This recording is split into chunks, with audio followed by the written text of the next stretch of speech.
This is Atomic Samurai, probably one of the most underrated character in the Strongest Battleground. And in this video, I'm going to explain you why you should play this character. Before I start, this is my first long-form video. I also learned editing by myself by starting YouTube, so editing might be a bit sloppy. So if you guys give feedback in the comments, I'll actively embrace it. Thanks to everyone who likes my video. Let's get started. The first reason you should play this character is combo. First of all, Atomic Samurai's skills are not very strong in general.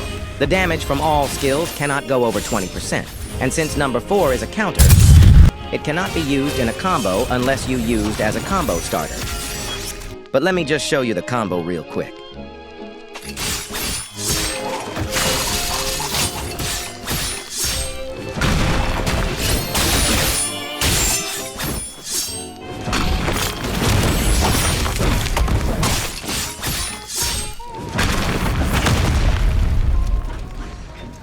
As you watched, Atomic Samurai can easily one-shot your opponent if they have no evasive or a counter.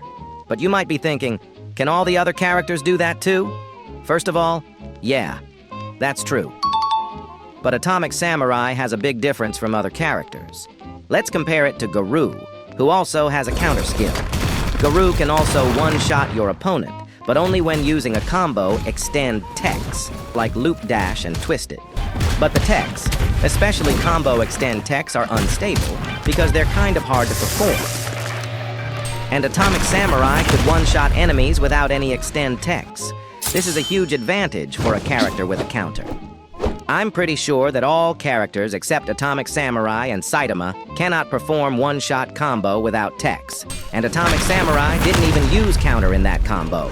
Pretty overpowered, right? Then here is second reason.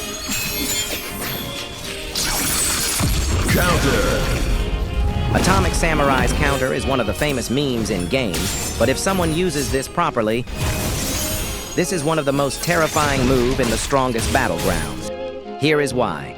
Let's compare it to Garou again. Garou's counter ragdolls the opponent, launching them far away, and can also reflect projectiles. Atomic Samurai's counter is the exact opposite. It does not ragdoll or launch them far away, and can't reflect projectiles.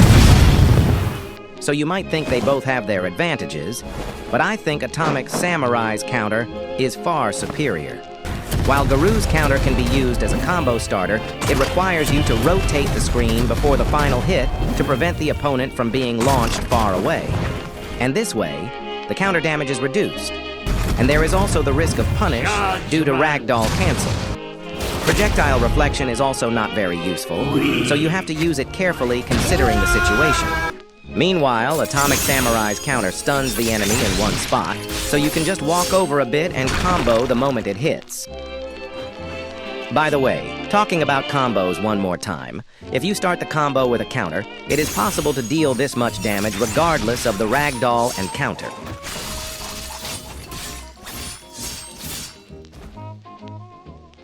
Your opponent can't ragdoll, cancel, or counter if you do it fast enough, which means your opponent have to just stand there and take it all. This combo is very lethal in 1 versus 1 situations and is also useful for breaking up your opponent's combos. Or you can prevent your opponent from down slam you after skills. Enough yapping about counter. Let's move on to the third reason. Passive. Atomic Samurai's passive is very simple. If you kill your enemy with any finisher, your sword will catch fire, your down slam will change, and your M1 damage increases. Down slam has a limit of 3 attacks, and it deals 10% of damage. And if you attack 8 times with the passive will disappear. Now let's do some math here. Normal M1 cycle does 14 damage, and passive M1 cycle does 20.4 damage. The difference is 6.4. 6.4 divided by 14 is 0.57, which means about 46% more M1 damage. Needless to say, the increase is significant. This is especially noticeable after taking your opponent's first stock in a duel. And yes, that's all for the passive. Now, Let's finally move on to the last reason.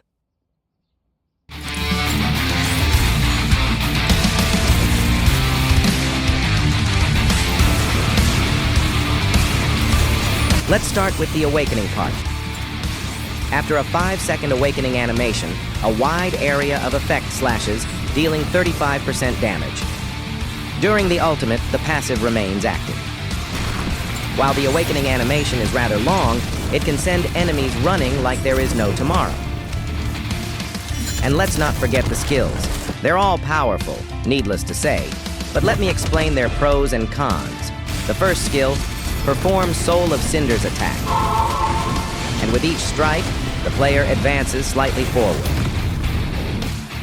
If you land all hits, it deals 62.9% of damage, which is a humongous amount of damage. To give you an idea of how good this is, the damage of Garou's second ultimate skill, which is can only be used once, deals 69%, which is only 6.1% higher than this skill, but this skill can hit multiple targets, can be used multiple times, and even has some mobility.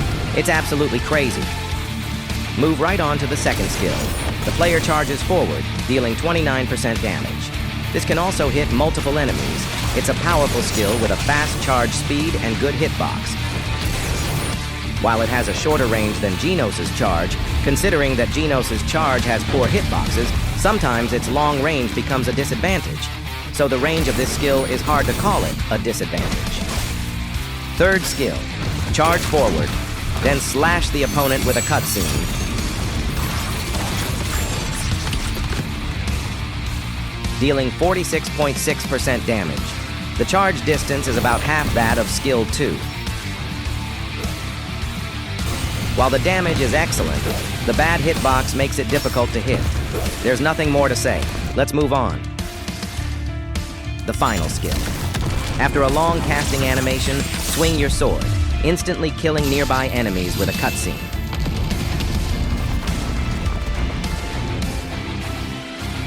While the casting time is slower than the time it takes to wake up after a ragdoll, the wind pressure causes the opponent to ragdoll again, guaranteeing a death if they don't have a ragdoll cancel. It can also interrupt most characters' ultimate skills, instantly killing them. While it can hit multiple targets, it's difficult to hit multiple targets because it requires no ragdoll cancel. These are the Atomic Samurai's ultimate and ultimate skills. This is versatile ultimate, boasting both mobility and high damage. They are extremely useful and powerful, whether in 1 versus 1 or getting teamed on. And that's pretty much all there is to the ultimate. Wow. So far, I've explained why you should play Atomic Samurai. Even aside from the gameplay, he has the cool animations and sounds. Like, there's no reason not to play this character. So, did you guys enjoy my first long-form video? And how was my edit? I spent a lot of time editing this video. If there's any incorrect information in the video, please let me know. Oh, and of course, a feedbacks. Then, everyone, I'll be back with the next video. Thank you for watching. Have a nice day.